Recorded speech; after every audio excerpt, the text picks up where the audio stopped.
வணக்கம் அன்பான சொந்தங்களே. நறுக்கென்று 4 வார்த்தை உங்களுடன் நகுலா சிவநாதன். இன்று நாங்கள் பேச போற விடயம்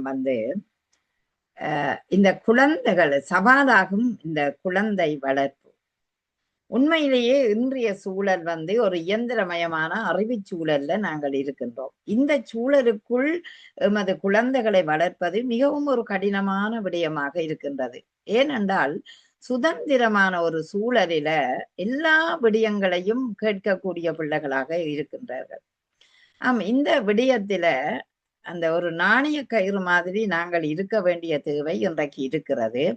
இதை பலரும் உணர வேண்டும் என்பதற்காகத்தான் இதை சொல்லுகிறேன். காரணம், இப்பொழுது கைத்தொலைபேசியின் வருகை எமக்கு முன்னே காட்டப்பட்டிருக்கிற ஒன்றாக இருக்கின்றது. குழந்தையும் அதை காண்கின்றது. ஆனால் அதின் பாவனையை நாங்கள் அதிக அளவில் அந்த குழந்தைகளிடம் சின்ன வயதிலேயே கொடுப்பதனால அந்த குழந்தைக்கு அதை எப்படி பாவிக்கிறோம் என்று தெரியாவிட்டாலும் அது அதற்குள் போய் அந்த தொழில்நுட்ப அறிவை ஏதோ ஒரு வகையில அதை அமர்த்தி இது அமர்த்தி கண்டுபிடிக்கிறது. ஆனா இந்த சின்ன விடயத்தை நாங்கள் அந்த குழந்தைக்கு சின்ன வயதிலேயே உடனே கொடுப்பதனால அந்த பிள்ளை கஷ்டப்பட்டு கற்கின்ற அந்த கல்வியை பின்தள்ள வைக்கிறதோ என்ற ஒரு எண்ணம் எங்களுக்குள்ள இருக்கிறது.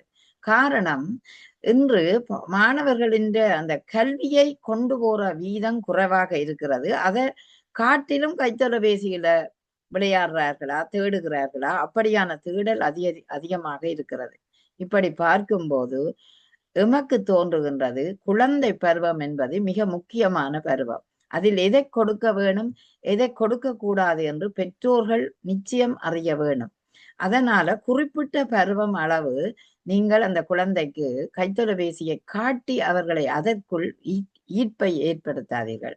ஒரு காலம் நாங்கள் நிலாவை காட்டி சோறு ஊட்டினது ஒரு காலம். இன்று கணனியை காட்டி சோறு ஊட்டுகிற காலத்துல நாங்கள் இருக்கின்றோம். இது நல்லதா என்று கேட்டால் இல்லவே இல்லை. காரணம், ஒரு குழந்தை சிந்திக்க பழக வேண்டும். அந்த சிந்தனை எப்படி உருவாகும்? நாங்கள் ஒரு பொருளை காட்டி அல்லது வெளிச்சூழலை காட்டி அந்த குழந்தைக்கு கற்றுக் கொடுக்கும் போது அந்த குழந்தை சிந்திக்கிறது. இது மரம் எப்படி வளர்கின்றது, சூரியன் எப்படி குதிக்கின்றது, மழை எப்படி பெய்கின்றது என்று அதன் எண்ண பதிவுகள் அதிகமாகும். ஆனால் நாங்கள் மாறாக அதன் எண்ணத்துக்கு தீனி போடக்கூடிய நிலை இல்லாமல் மாறாக அதன் கவனத்தை திருப்பக்கூடிய நிலையை உருவாக்கி விட்டோம்டா பிற்காலத்துல உண்மையிலேயே கவலையாகத்தான் இருக்கும். ஏனென்றால் கற்றலில் ஆர்வப்படார்கள். மகிழ்ச்சியாக வாழுறதை விட தாங்கள் அதை வச்சு விளையாடுறதிலேயே அதிக கவனத்தை செலுத்துவார்கள்.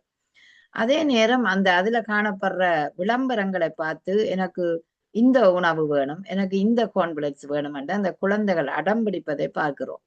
இவை எல்லாவற்றையும் நீங்கள் காட்டி, அதாவது இந்த கைத்தொலைபேசியை காட்டுவதனால் அதற்குள் உள்ள அட்வர்டைஸ்மெண்ட்டுகளை அவர்கள் பார்ப்பதனால அவர்கள் அறிந்து கொள்ளக்கூடிய வாய்ப்பு இருக்கும்.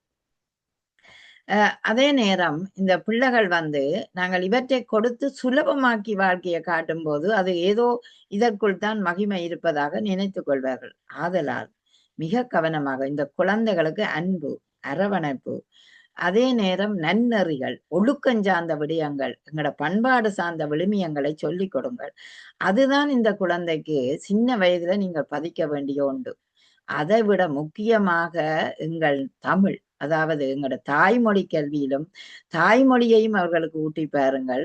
அவர்கள் பிற்காலத்துல அந்த தாங்கள் கண்ட படித்த எல்லா விடயத்தையும் உங்களுக்கு சொல்வார்கள். அதே நேரம் அந்த குழந்தை தாய்மொழி அறிவிருந்தால் எல்லா மொழிகளையும் அந்த பிள்ளையால பெற்றுக்கொள்ளக்கூடிய ஒரு அறிவை பெறும். ஆதலால் தயவு செய்து நீங்களே சிந்திச்சு பாருங்கள். கொடுக்க வேண்டிய ஒரு 10 வயதுக்கு பிறகு அந்த பிள்ளை அதை பாவிக்க அதுக்கு ஒரு வயசு வந்துவிடும், அது சிந்திக்கக்கூடிய ஆற்றல் வந்துவிடும். ஆனால் சிந்தனை தெளிவு இல்லை, சூழலை அறியாத பக்குவம் இல்லாத ஒரு வயசுல நீங்கள் அந்த கைத்தொலைபேசியை காட்டும் போது அந்த குழந்தைக்கு ஆபத்துகள் தான் பின்னால் சூழ்கின்றது என்பதை உணர்ந்து கொள்ளுங்கள். ஆகவே சாதனைகளாகவும் சாதிக்கக்கூடியவர்களாகவும் சாதனையின் விளிம்பில் வளர்க்க வேண்டிய பிள்ளைகளை நாங்கள் சோதனை செய்து பார்ப்பது போல் சின்ன வயதிலேயே கொடுப்பதனால அதற்கு அடிமையாகிறார்கள் என்ற செய்தியையும் உங்களிடம் சொல்லி, அதை பெற்றோர்களே கவனமாக உங்களோட குழந்தைகளை வளருங்கள் என்று சொல்லி விடைபெறுகிறேன்.